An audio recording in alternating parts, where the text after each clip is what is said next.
Little Red Hen. Little Red Hen lived in the barnyard. She spent almost all of her time walking about the barnyard in her pickety-packety fashion, scratching everywhere for worms. She dearly loved fat, delicious worms, and felt they were absolutely necessary to the health of her children. As often as she found a worm, she would call, "Chuck, chuck, chuck," to her chickies. Then they were gathered about her. She would distribute choice morsels of a tidbit. A busy little body was she. A cat usually napped lazily in the barn door, not even bothering herself to scare the rat, who ran here and there as he pleased. And as for the pig, who lived in the sty, he did not care for what happened so long as he could eat and grow fat. One day, the little red hen found a seed. It was a wheat seed. But the little red hen was so accustomed to bugs and worms that she supposed this to be some new and perhaps very delicious kind of meat. She bit it gently and found that it resembled a worm in no way whatsoever as to taste or dough, because it was long and slender. A little red hen might easily be fooled by its appearance. Carrying it about, she made many inquiries as to what it might be. She found it was a wheat seed, and that, if planted, it would grow up, and when ripe, it could be made into flour and then into bread. When she discovered that, she knew it ought to be planted. She was so busy hunting food for herself and her family that naturally she thought she ought not to take time to plant it. So she thought of the pig, upon whom time must hang heavily, and of the cat, who had nothing to do, and of the great fat rat, with his idle hours, and she called loudly, "Who will plant the seed?" But the pig said, "Not I."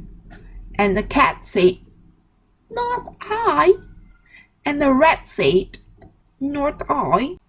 "Well then," said the little red hen, "I will." And she did. Then she went on with her daily duties through the long summer holidays, scratching for worms and feeding her chicks, while the pig grew fat, and the cat grew fat, and the rat grew fat, and the wheat grew tall and ready for harvest. The little red hen chanced to notice how large the wheat was, and that the grain was ripe. So she ran about calling briskly, "Who will cut the wheat?" But the pig said, "Not I."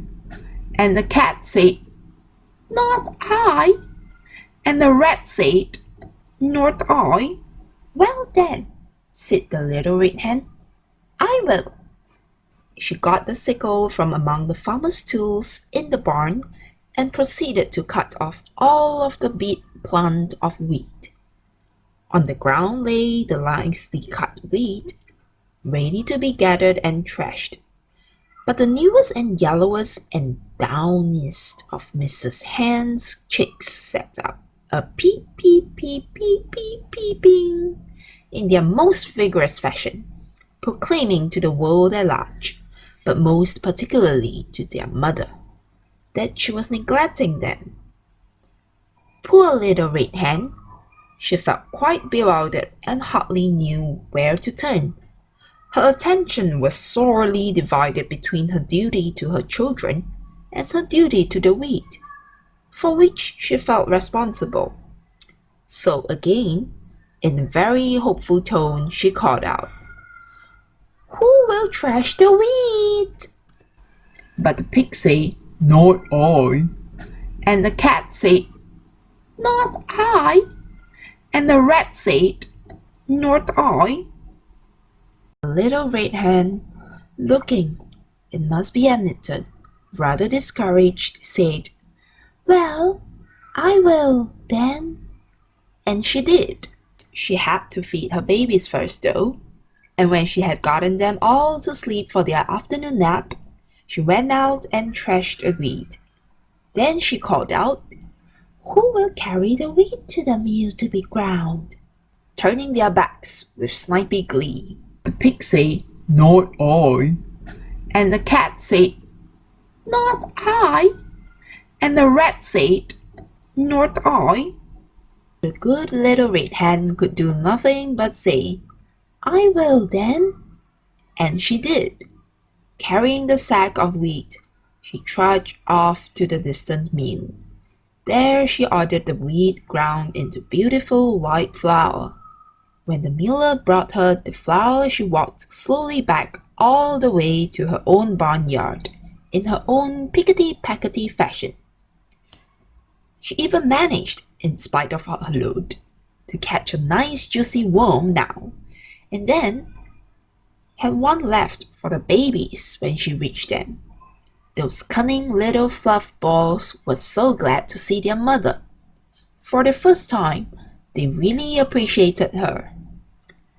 After this really strenuous day, Mrs. Hen retired to her slumbers earlier.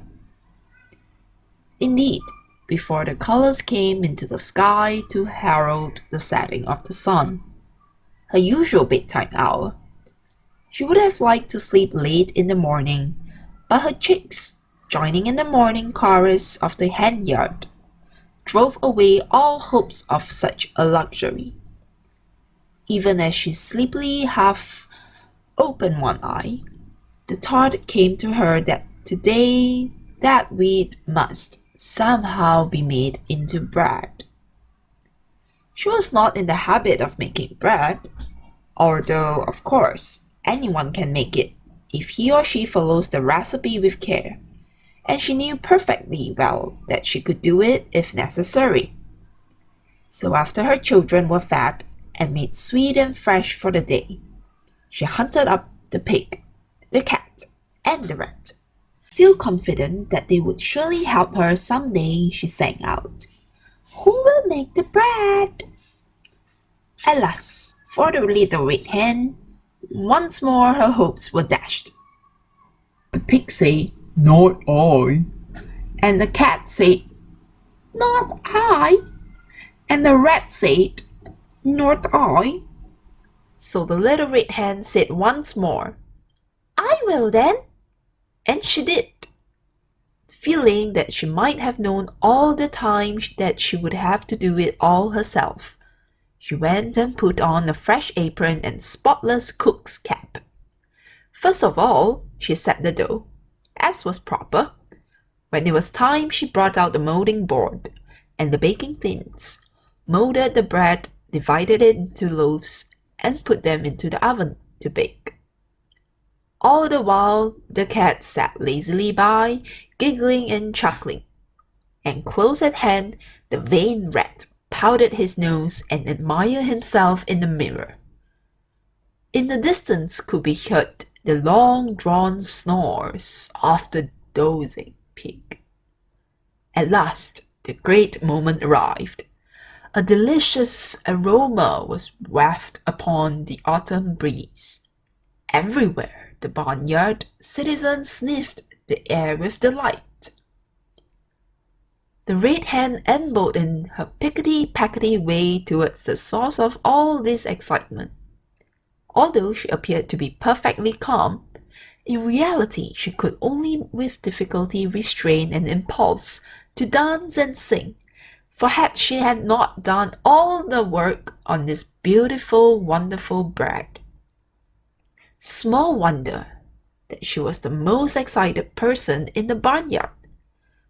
She did not know whether the bread would be fit to eat, but joy of joys! When the lovely brown loaves came out of the oven, they were done to perfection. Then, probably because she had acquired the habit, the red hen called, "Who will eat the bread?" All the animals in the barnyard were watching hungrily and smacking their lips in anticipation, and the pig said, "I will." The cat said, "I will." The rat said, "I will." But the little red hen said, No, you won't. I will. And she did. So that's the end of the Little Red Hen story. Hope you have enjoyed it. Here are some questions for you to think about. First question. Little Red Hen decided that she would grow some wheat to make some bread, but nobody would help her do it. Do you think she should have given up when nobody helped her? Second question. The rat, the cat, and the pig didn't want to help the Little Red Hen prepare the bread. What was the result of their actions? Does this seem fair to you? Why or why not?